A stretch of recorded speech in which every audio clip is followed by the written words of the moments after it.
sometimes we say that the body is something very physical. Yeah? So physical in terms of, you can see it, there's nothing like that you need to imagine. We all have a body. But now when we say mind, okay, but how can I show you my mind right now? The only thing that you see is the body. But we still talk about, yeah, but there is this mind. So in our tradition we say yes, because the mind is something that has no form. The body is the representation of form. So we have something formless and we have a form. And what is happening in between, what is connecting the formless with the form, that is the breath. This is why the breath is so powerful, because when we are connecting our mind where the breath is, yeah, where, like I told you in the beginning, you need to focus the mind in this area, and then you feel the breath fill up here. And when the air enters out or leaves the body again, you also follow with the mind. So that means we are using the breath like an intermediate between the mind and the body. And yes, you said harmony of body and mind is important. So how do we achieve it? By first of all finding, yeah, how I call it, finding that one aspect which is connecting them, which is connecting the body and the mind, and that is the breath. So we have the body, we have the mind, and what is connecting those two? That is the breath. And the more you understand the breath, the more time you spend with the breath, the deeper you are able to penetrate into the mind and also into the body. This is the very nice part about all of this. It's very interesting how can you learn using your mind to strengthen your body. Is it just the everyday exercises you do? Yeah. Actually, it's even maybe the other way around. So it's not just using the mind to strengthen the body. In the beginning, I would even say it's the opposite way.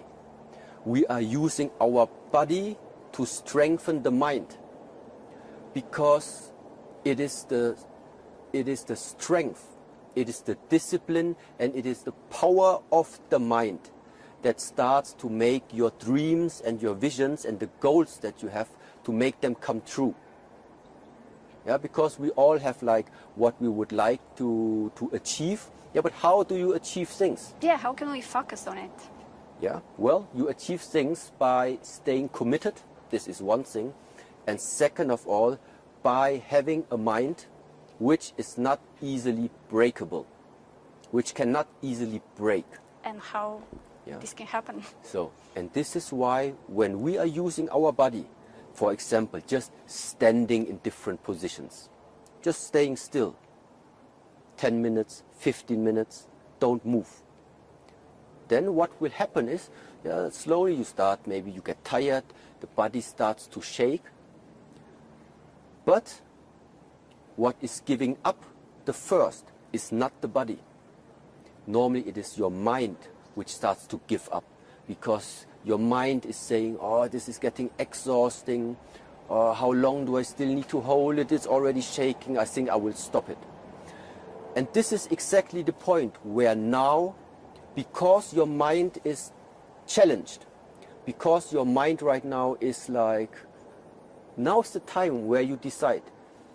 Either you really stay disciplined and stay strong, or you give up. How can we not give up? And how to stay focused? Yes. So, staying focused.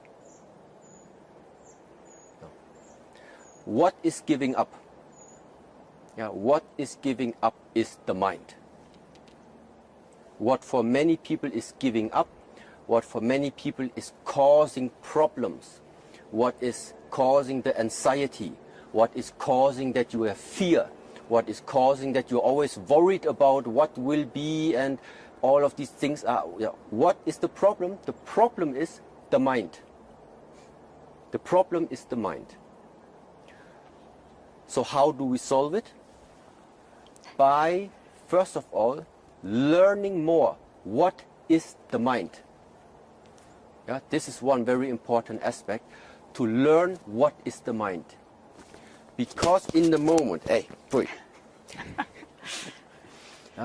in the moment where your relation to the mind becomes more clear, when you start to understand what the mind actually is, then you slowly start to get access to change all these things that are troubling you.